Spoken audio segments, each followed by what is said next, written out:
Okay, at the beginning of this book, we talked about the principle of war objective, and I wanted to do a brief segment jumping back to that one because of something in the news.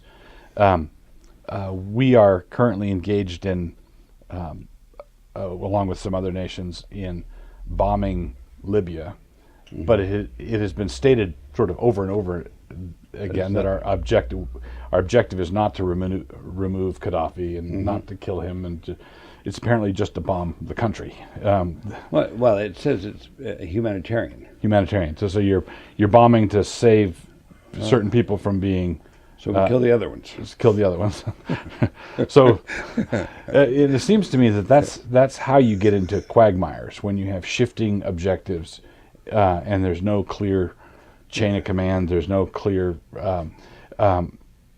Let's just get out there and do something. It's important to do so. We have to act now. We don't need to know what we're doing. Yeah, right? It's awful. It's awful. Yeah. There's no means of measuring that you got there if you don't know where you're going. Right. Yeah, we don't know where we're going, but we're making good time. You know. That's right. Right. Okay, so just to bring that over to the church, it seems to me that many Christians measure success in terms of activity. You know, just are we bustling? Are we scurrying? Are we, evangelistically speaking, dropping bombs for humanitarian reasons? Well, initially, Sunday schools were started to evangelize children. They later became like street children, sort of orphans, or later it became an objective just to have 500 in the Sunday school. It's like having no war for 30 years, so you think your objective is to build battleships, and not to use them in a real objective. So pretty soon the means becomes an objective in itself. It doesn't make any difference. Right. Well, one of the things in this Libya campaign I've been struck by, we've been at war for 3 days and we've spent this much money. Each one of these rockets cost $3 million or something like that. Yeah, there's another one. There's $3 million.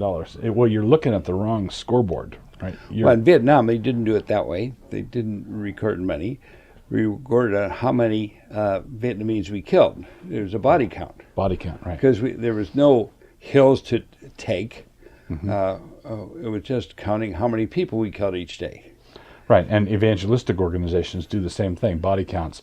Like so many people prayed to receive the Lord. And then it's expanded. You know, I read the reports that came over to everybody in the Korean War of what had been accomplished. Well, the planes were attacking, and they had mule transports. And there aren't that many mules in the world that were killed in the bombing attacks we made on Korea. Right.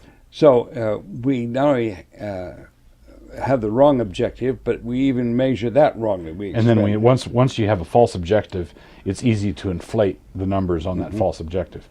I remember many years ago there was an evangelistic event here in Moscow, a student organization, and they brought in a speaker, and it was reported that 800 people had prayed to receive the Lord, signed cards and prayed to receive the Lord. And in the years following that great revival, I never met one person who was converted at that time. And this is a small town. You'd think you would have met them, except I did meet one person who had signed one of the cards, but he was converted later. Yeah. I know him. Yeah. Okay. All right, thank you.